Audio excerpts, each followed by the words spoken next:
Hello भैया, स्वागत है आप सभी का मेरे यूट्यूब चैनल स्कूल ट्यूशन गुरुजी में।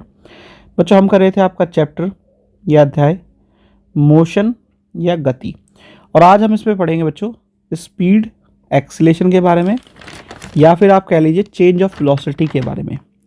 तो चलिए बच्चों, शुरू करते हैं अपने टॉपिक को। Rate of change of velocity यानी वेग परिवर्तन की दर। तो इसमें सबसे पहले चीज आती है बच्चों एक्सीलरेशन या त्वरण। तो एक्सीलरेशन क्या है? Acceleration of a body is defined as the rate of change of its velocity with time. यानी किसी पिंड के त्वरण को समय के साथ उसके वेग में परिवर्तन की दर के रूप में क्या करते हैं? परिभाषित करते हैं। अब एक्सीलरेशन क्या होता है? बराबर चेंज इन वेलोसिटी बटे टाइम टेकन फॉर चेंज। यानी त्वरण क्या है? वेग में परिवर्तन बटे परिवर्तन में लगा समय। और इसे एक चीज से और डिनोट कर सकते हैं बच्चों, कैसे? Acceleration is equal to final velocity minus initial velocity बटे टाइम टेकन। यानी त्वरण क्या है? अंतिम वेग माइनस प्रारंभिक वेग और लिया गया समय। अब अगर बढ़ रहा हो एक्सीलरेशन तो होगा पॉजिटिव, ना बढ़े तो जीरो, और अगर घट रहा हो तो हो जाएगा नेगेटिव, जिसे हम रिटार्डेशन भी कह देते हैं बच्चों। आगे बढ़ते हैं बच्चों, इसको हम डिनोट कर सकते हैं ए बराबर वी माइनस यू बटे टी। अब ए क्या है? एक्सीलरेशन यानी त्वरण है। v क्या है? फाइनल वेलोसिटी अंतिम वेग है। u इनिशियल वेलोसिटी यानी प्रारंभिक वेग है। और t क्या है? Time taken for the change in velocity, यानी t का वेग में परिवर्तन के लिए लिया गया समय है बच्चों। SI यूनिट क्या होती है बच्चों इसकी? मीटर प्रति सेकंड या मीटर प्रति सेकंड स्क्वायर या मीटर सेकंड -2। ठीक है बच्चों।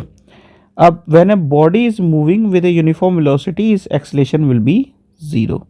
यानी जब कोई वस्तु एक समान गति से गति कर रही है तो उसका त्वरण शून्य हो जाएगा, क्योंकि वो एक्सीलरेशन ना बढ़ रहा है ना घट रहा है बच्चों यहाँ पे। ठीक है, चलिए आगे बढ़ते हैं। फिर बात आती है बच्चों यूनिफॉर्म एक्सीलरेशन यानी एक समान त्वरण की। तो velocity increase y equal amount in equal interval of time, यानी समय के समान अंतराल में वेग समान मात्रा में बढ़ता है तो हम क्या कह देते हैं? यूनिफॉर्मली एक्सीलरेटेड मोशन, यानी एक समान त्वरण। अब इसका अगर वेलोसिटी टाइम ग्राफ देखें तो यूनिफॉर्मली एक्सीलरेटेड मोशन का जो ग्राफ होगा वो कैसा होगा? सीधा होगा, जैसा कि यहाँ पे दर्शाया गया है बच्चों। यानी समान रूप से त्वरित गति वाले किसी पिंड का वेग समय ग्राफ सीधी रेखा में आपको देखने को मिलेगा बच्चों। चलिए आगे बढ़ते हैं बच्चों। फिर क्या कहते हैं बच्चों? नॉन यूनिफॉर्म एक्सीलरेशन यानी असमान त्वरण। अब इसमें क्या देखने को मिलता है बच्चों? Velocity increase by unequal amounts in equal interval of time, यानी समय के समान अंतराल में असमान मात्रा में वेग में परिवर्तन हमको देखने को मिल रहा है बच्चों। ठीक है, तो यहाँ पे वेलोसिटी टाइम ग्राफ जो होगा कैसा होगा? कर्व्ड लाइन में होगा, कुछ इस तरह का हो जाएगा बच्चों। यानी असमान त्वरण वाले किसी पिंड में वेग समय ग्राफ घुमावदार रेखा में होगा बच्चों। फिर है रिटार्डेशन, डी एक्सीलरेशन और नेगेटिव एक्सीलरेशन, यानी मंदन गति या नकारात्मक त्वरण बच्चों। ये क्या है? If the velocity of a body increases the acceleration is positive and if the velocity of the body decreases the acceleration is negative. यानी यदि किसी पिंड का वेग बढ़ता है और त्वरण धनात्मक होता है, तो यदि पिंड का वेग घटता है तो त्वरण ऋणात्मक हो जाएगा बच्चों।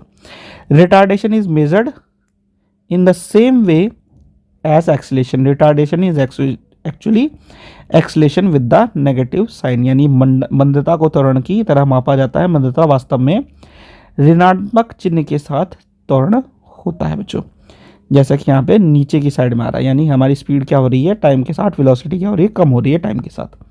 ठीक है बच्चों। फिर बात आती है बच्चों एवरेज वेलोसिटी की, यानी औसत वेग की।